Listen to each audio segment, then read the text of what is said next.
Sempre diremos, em qualquer lugar, em qualquer palco e perante qualquer autoridade, que eleições não credíveis ou pouco credíveis são um veneno para a democracia e para o desenvolvimento de um país. O jurista e advogado Gilberto Correia afirmou na manhã desta segunda-feira na cidade da Beira, durante a aula inaugural da Universidade de Licungo, sobre o tema Os desafios do Estado de Direito Democrático em Moçambique, que as eleições no país se tornaram a principal fonte de convulsão político-social. Desde logo que o Estado moçambicano se mostra incapaz de organizar, ao longo do tempo, eleições que sejam consensualmente consideradas justas e credíveis pelos principais atores políticos. Não estou a dizer quem é que tem razão ou quem não tem, porque perante esses danos na estabilidade, na segurança, na paz, na vida dos moçambicanos, o mais importante não é dizer quem tem ou quem não tem razão. O mais importante é exigir que o Estado organize eleições que todos nós moçambicanos aceitemos como justas e transparentes. Segundo, a credibilidade das eleições em Moçambique vai se degradando ano após ano, tornando-se cada vez mais questionáveis e questionadas.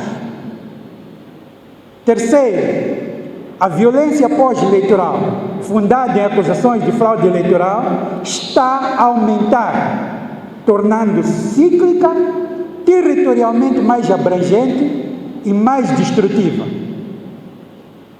Quarto, os protestos pós-eleitorais deixam de ser apenas dos apoiantes de um partido e tendem à generalização por consideráveis franjas da população moçambicana, com grande expressão na juventude urbana. Quinto, podemos dizer, com alguma ousadia, mas os factos não parecem desmentir, que neste momento as eleições em Moçambique são a maior fonte de convulsão político-social e tendem ao agravamento. Correia destacou que os atos de desobediência civil resultantes da contestação dos resultados das eleições de 2024 atingiram níveis alarmantes, configurando uma verdadeira insurreição civil. Gostaríamos de acrescentar que os atos de desobediência civil causados pela contestação dos resultados das recentes eleições de 2024 já atingiram o nível daquilo a que poderemos chamar insurreição civil, na medida em que em determinados momentos visaram diretamente colocar em causa a autoridade do Estado com o objetivo de, por essa via, derrubar o governo. O jurista alertou que as eleições não credíveis comprometem não apenas a democracia, mas também o desenvolvimento do país. Segundo Correia, as consequências dessas falhas vão além da repreensão política, afetando diretamente a economia e minando a confiança dos cidadãos no futuro de Moçambique. Parece-nos certo que a transição para uma situação de segurança, de ordem pública, de ordem e tranquilidade pública, de respeito pela autoridade do Estado e pelos direitos fundamentais dos cidadãos, é neste momento incerta e imprevisível. Vivemos momentos perigosos de elevada insegurança e de profunda incerteza quanto ao nosso futuro coletivo. Sempre diremos, em qualquer lugar, em qualquer palco e perante qualquer autoridade, que eleições não credíveis ou pouco credíveis são um veneno para a democracia e para o desenvolvimento de um país.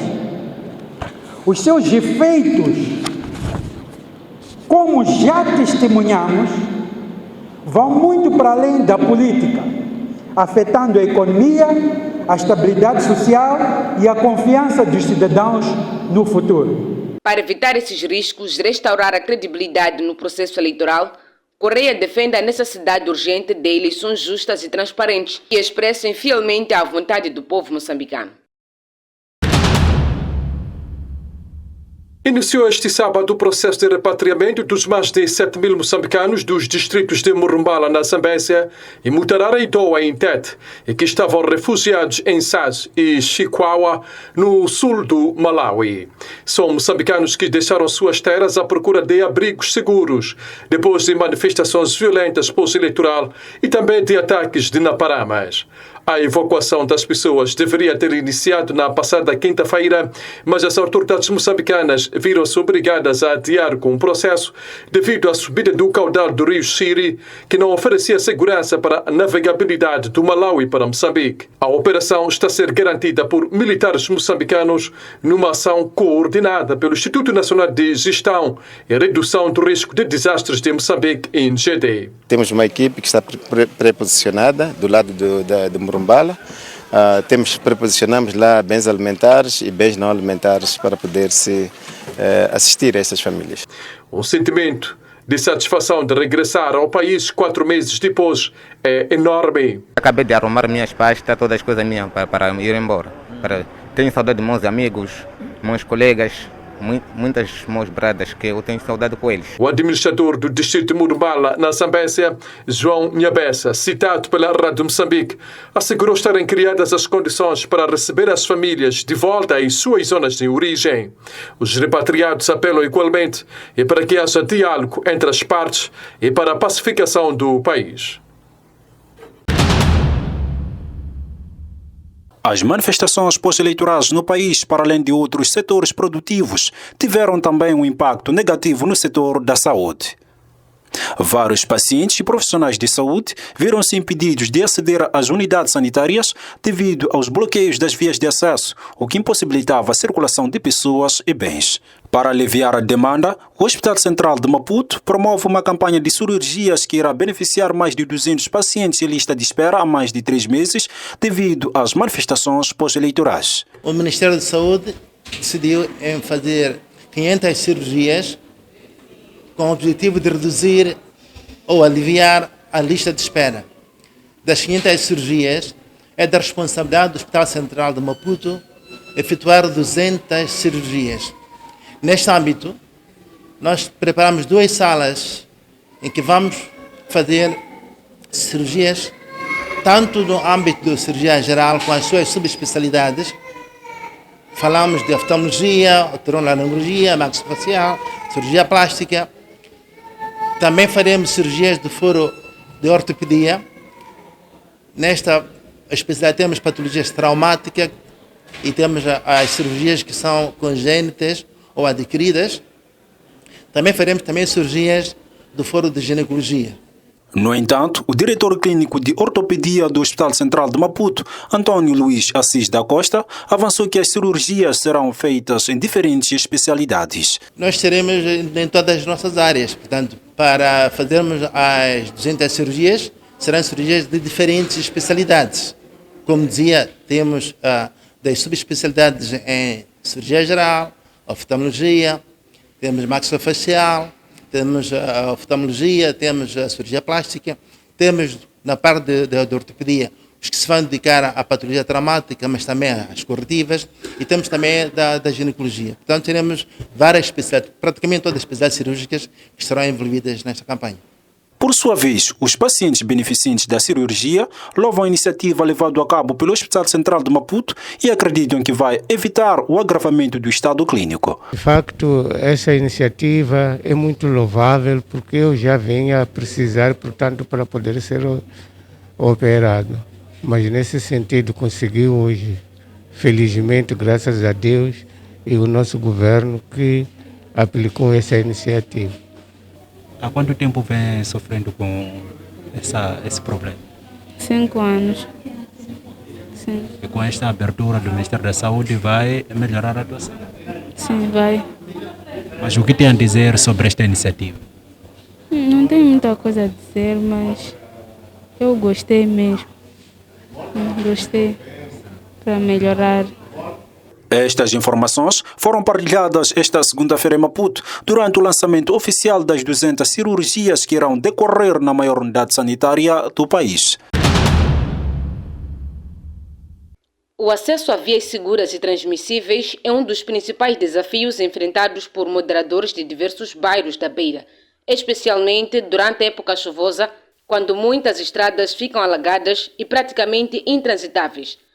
No bairro 13, a situação tem gerado dificuldades há anos, afetando a mobilidade da população e o desenvolvimento econômico local. Para resolver esse problema, o município da Beira anunciou um investimento superior a 100 milhões de meticais para a construção de uma estrada pavimentada, uma iniciativa financiada pelo Banco Mundial no âmbito do Projeto de Desenvolvimento Urbano Local, PEDU. A cerimônia de lançamento da primeira pedra aconteceu na tarde desta sexta-feira e foi dirigida pelo presidente do município da Beira, Albano Caris. As obras de estradas financiadas pelo Banco Mundial através do PEDUL têm vários componentes. Componente de arborização, componente de vala de drenagem, componente de iluminação. E nesta obra tem uma componente mais especial. Entra a componente da sensibilidade do tacto na pavimentação. Significa que aquele município que tem problema de visão, deficiente visual, será facilitado porque a sua bengala branca entra lá em contato com a parte do pavimento através de instrumentos ou da qualidade de material que vai ser aplicado nesta estrada. Estamos a falar de uma estrada com cerca de 2 quilômetros, com um financiamento de 132 milhões de meticais. A comunidade local recebeu a iniciativa com satisfação, considerando a estrada uma solução há muito esperada para os desafios de mobilidade que enfrentam diariamente. É de agradecer, de louvar muito mesmo. É muito bom, vamos gostar e também vamos ficar bem também. No entanto, o empreiteiro responsável pela obra, Mário Lamujo, alertou para os desafios técnicos do projeto e pediu paciência e compreensão da população durante a execução dos trabalhos. É uma estrada complexa que vai requerer muito apoio dos residentes, principalmente os da Rua 9, que tenham paciência, porque durante a construção teremos, muitas vezes iremos interromper as suas entradas, iremos interromper alguns serviços básicos deles. Pedimos que compreendam que é para um bem muito maior. A obra terá uma duração prevista de 8 meses.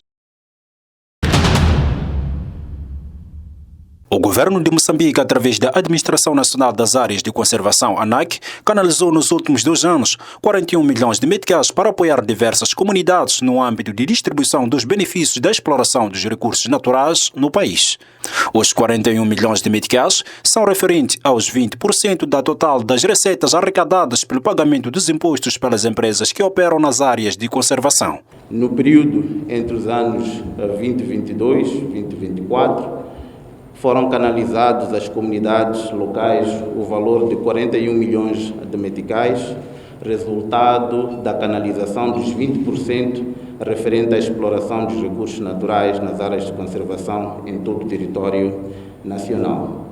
No total, foram arrecadados, durante o período de análise, 286 milhões de meticais, o que representa um crescimento de 20% em relação aos anos de 2020 e 2022. Este resultado foi possível devido à tendência crescente do processo de arrecadação de receitas, tendo-se registrado no período de 2023 a 2024 uma arrecadação na ordem dos 286 milhões de meticais contra os cerca de 225 milhões no ano transato, e isto prefaz um acréscimo de acima de 20%.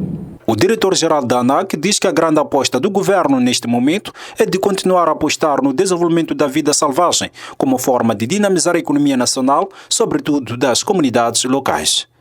Demonstra o compromisso do país em continuar a contribuir para a melhoria do desempenho dos indicadores de biodiversidade e da cadeia de valor da economia de vida selvagem e, desta forma, continuar a contribuir para que aquela cifra que anteriormente me referi na arrecadação de receitas e também a contribuição para a melhoria das condições de vida das comunidades seja cada vez mais expressiva, melhorando assim a sua condição de geração de receitas para o bem-estar dos seus agregados familiares. A alocação dos 20% do total das receitas arrecadadas na exploração dos recursos naturais para as comunidades visa permitir que as famílias residentes nas proximidades dos grandes projetos tenham benefício direto dos recursos explorados. O bastonário da Ordem dos Advogados de Moçambique, Carlos Martins, diz que ainda prevalece a problemática de ética e deontologia no quadro jurídico, sobretudo na classe de advogados que violam princípios básicos de conduta. Carlos Martins avançou que mais de 60 advogados foram suspensos por cometimento de diversas irregularidades no exercício das suas funções. De facto, dentro da profissão temos problemas de ética e de ideologia. Nós vivemos numa sociedade em crise e a própria ordem não está isenta disso. Neste momento não posso dizer, mas no mandato passado foram suspensos mais de 60 com medidas disciplinares que foram desde o cancelamento das carteiras profissionais até a suspensão por 10 anos, por 5 anos, por 3 anos, por 2 anos. Portanto, as nossas decisões estão todas elas publicadas no nosso site e é de fácil acesso, por qualquer cidadão pode consultar. Martins assegurou que estão a ser envidados esforços para sancionar os advogados que violam os princípios éticos e deontológicos com o objetivo de evitar o aumento destes atos. Isso, e daí que o nosso órgão de jurisdição tem sido acutilante nas medidas que tem-se vindo a tomar relativamente às pessoas que violam a ética, aos advogados e advogados estagiários, que também esses violam a ética e a deontologia, e devemos continuar assim. Portanto, nós devemos continuar a peneirar a nossa classe. O bastonário da Ordem dos Advogados de Moçambique falava esta segunda-feira em Maputo, à margem da abertura do ciclo de formação profissional para advogados e estagiários à escala nacional. O campeão nacional de Moçambola, a formação da Black Bulls, parte esta terça-feira para um curto estágio na vizinha África do Sul, onde vai efetuar 2 jogos de controlo perante clubes daquele país, segundo escreve o semanário Desafio, esta segunda-feira. No país vizinho, os touros têm jogos marcados com o gigante Orlando Pirates e com Jomo Cosmos. E com o Pirates, o jogo está agendado para a quarta-feira às 10 horas da manhã no Orlando Stadium, em Soweto. Já com Jomo Cosmo, o embate está indicado para o dia seguinte de manhã, em Tembisa. Depois desses embates, os campeões nacionais regressam ao país para prosseguir com a pré-época no Tchumeni, onde há mais partidas amigáveis à vista, e sobretudo com equipas do Eswatini. Esta é a forma encontrada pela equipa de Tchumeni e para acelerar o passo na sua preparação, tendo em vista a nova temporada, na qual os maiores objetivos são a revalidação do título de Moçambola e conquista da Taça de Moçambique e o alcance da fase de grupos da Liga dos Campeões Africanos. Mas o mais imediato dos títulos por conquistar é a Supertaça Mário Coluna, frente ao Ferroviário de Maputo, jogo agendado para 15 de março no Estádio Nacional de Zimpeto. O Ferroviário de Maputo, vencedor da Taça de Moçambique, é o adversário dos touros, nesse que é o primeiro troféu da época. Os locomotivas trabalham desde o início de janeiro, diferentemente da Black Bulls, e que só tem 2 semanas. A turma do Tchumeni demorou a iniciar com os treinos devido à sua presença na fase de grupos da Taça CAF, que tornou a sua época de 2024 mais larga. Massacane e Desportivo de Maputo protagonizaram no último fim de semana no campo do Costa de Sol o derby da terceira jornada do torneio de abertura em futebol denominado Jogabet a nível da capital do país. Os eternos vizinhos terminaram empatados a 0 numa partida que ficou marcada pelo festival de falhanços de ambas as partes e com particular destaque para os avançados da equipa tricolor que por várias vezes apareceram isolados na área contrária, mas sem pontaria suficiente para colocar a bola no fundo das redes. A falta da pontaria também foi notória por parte dos atacantes da equipa alvinegra, que mesmo também isolados e sempre permitiram defesas fáceis do guarda-redes contrário.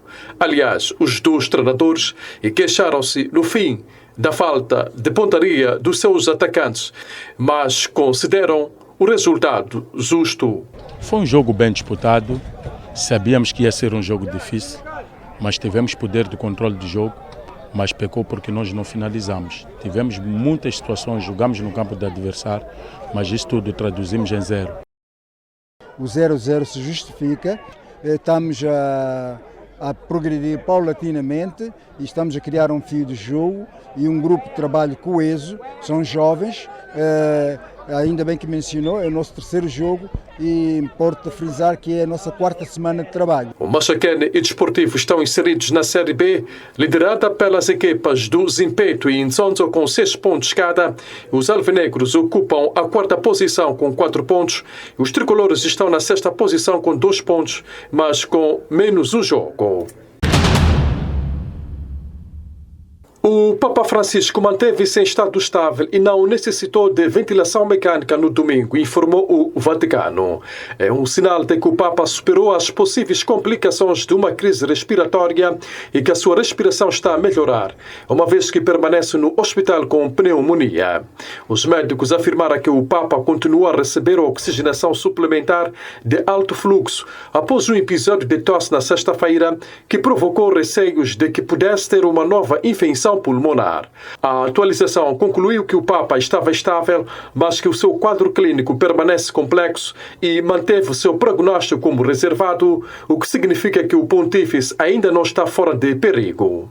E Francisco, hospitalizado desde 14 de fevereiro, rezou na sua capela privada e participou na missa de domingo após uma visita matinal do secretário de Estado do Vaticano, o cardeal Pietro Parolin, e do seu chefe de gabinete, arcebispo Edgar Pena Para. Muitos sinais indicam que a condição do Papa está a melhorar depois de uma crise respiratória. A sua atual hospitalização é a quarta e a mais longa desde que se tornou Papa em 2003. O pontífice tem sofrido de problemas relacionados com os pulmões durante grande parte da sua vida, depois de lhe ter sido removida e parte de um pulmão quando era jovem. A dívida pública do Malawi dispara para 16,19 trilhões de kwaces, mais de 9 mil milhões de dólares, correspondendo a 86,4% do produto interno bruto do país. Até setembro do ano passado, a dívida externa era de 7,39 trilhões e a dívida interna estimada em 8,79 trilhões. E contas rápidas indicam que, repartida a dívida pelos cerca de 20 milhões de habitantes, e cabe a cada malauiano 809.500 kwaces. A dependência do governo do Malawi em empréstimos para financiar as suas despesas e concorre para o aumento da dívida. O ministro das Finanças, Simplex Banda, observou que o governo chegou a acordos com credores bilaterais oficiais e está negociando com credores comerciais para reestruturar a dívida.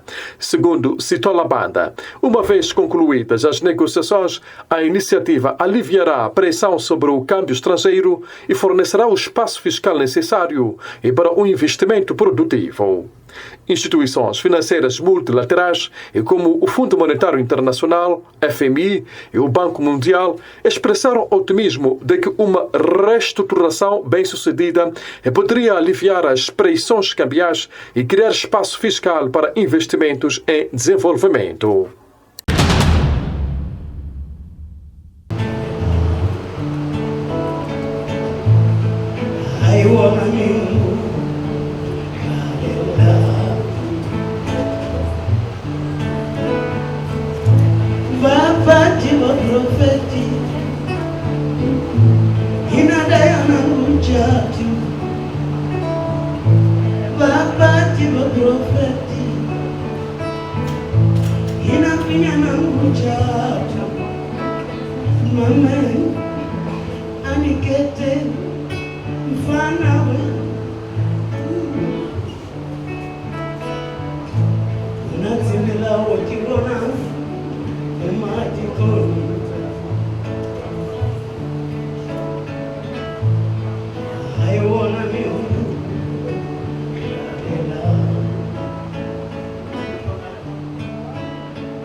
O escritor moçambicano MP Bonde procedeu recentemente em Maputo ao lançamento da sua nova obra literária intitulada Um Umbigo Arde na Boca. Trata-se de uma obra de poesia poética e que aborda assuntos do cotidiano dos moçambicanos, o passado e as vivências.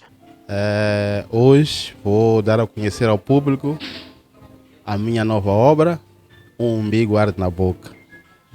É um livro que fala sobre a nossa realidade, né? Embora tenha sido escrito já há quase 2 anos, e devia ter saído ano passado, mas só em função da realidade que estamos a ver, só conseguimos fazer o lançamento hoje, 2025, fevereiro, e aborda questões, problemas sociais, porque eu vivo dentro dessa sociedade. E não posso me limitar a falar só do mar, das mulheres, do amor. É preciso também falar sobre os problemas que nos apoquentam. E o livro também aborda isso. Como é que uma mãe chora para ter uma vaga na escola, um guarda noturno que passa madrugadas para guardar-nos a nós que estamos a descansar no prédio. Então é um pouco disto que pode encontrar no livro.